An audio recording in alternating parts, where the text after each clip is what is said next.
कल्पना कीजिए, आप अपनी मेहनत की कमाई से ज़मीन खरीदते हैं और उस पर मकान बनवाते हैं। फिर मकान बनवाने के बाद आपके पास नोटिस आता है कि ये ज़मीन सरकारी है, इसको खाली कीजिए।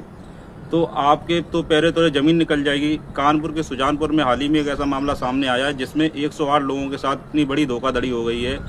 एक भूमाफिया ने क्या किया है, अपनी ज़मीन पे रजिस्ट्री करता रहा, अपनी ज़मीन का कब्जा ना दे के सरकारी ज़मीन पे कब्जा दिलाता रहा। वहाँ लोगों ने 2-2 मंजिला मकान बना लिए हैं। अब मकान बनाने के बाद उनसे प्रशासन कह रहा है कि इनको खाली करो, ये सरकारी ज़मीन है। जब वो लोग मकान बना रहे तब प्रशासन नहीं पहुंचा, जब 2-2 मंजिला मकान का निर्माण हो गया तब नहीं पहुंचा। अब जब वो लोग वहाँ रहने लगे तब उनसे कहा जा रहा है मकान खाली कीजिए। और यहाँ कानपुर के सिविल लाइन में CBCID की 24 करोड़ में ज़मीन बेच दी गई। साथ ही घाटमपुर में एक जज साहब की माँ के साथ इतनी बड़ी धोखाधड़ी हुई, उनकी ज़मीन उनके नाम से कब दूसरे के नाम हुई उनको पता ही नहीं चला। और ये कल की घटना है, एक हरामी लेखपाल ने मिलकर क्या किया है, एक आदमी जो जीवित है उसका मृत्यु सर्टिफिकेट बनवाकर उसकी ज़मीन किसी अन्य महिला, अन्य बच्चों के नाम कर दी है। ना वो उसके बच्चे हैं ना उसकी महिला है। सोचिए, जब रक्षक ही बच्चा बन जाए तो आम इंसान क्या करेगा।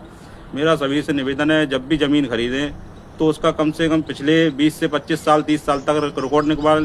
कोई अच्छे वकील से उसका मुआयना करवाएं। लोग मुआयना करवाने में इतना कुटाई करते हैं, पता नहीं क्यों, पैसे बचाने के चक्कर में अच्छे से मुआयना नहीं कराते। साथ ही जब भी ज़मीन खरीदो तो उसका नक्शा ज़रूर पास करवाना चाहिए, लेकिन आदमी पैसे बचाने के चक्कर में ये भी नहीं कर पाता है।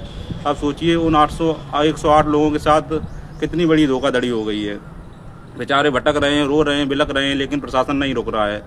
उनके घर पे बुलडोजर बराबर चल रहा है। जो बड़े मकान हैं उन पर थोड़ा देर में चल रहा है, जो छोटे मकान हैं उनको ध्वस्त कर दिया गया है। अब सोचिए, आम इंसान कितना परेशान हो जाता है। यहाँ पार्कों की खुलेआम रजिस्ट्रियाँ हो जाती हैं।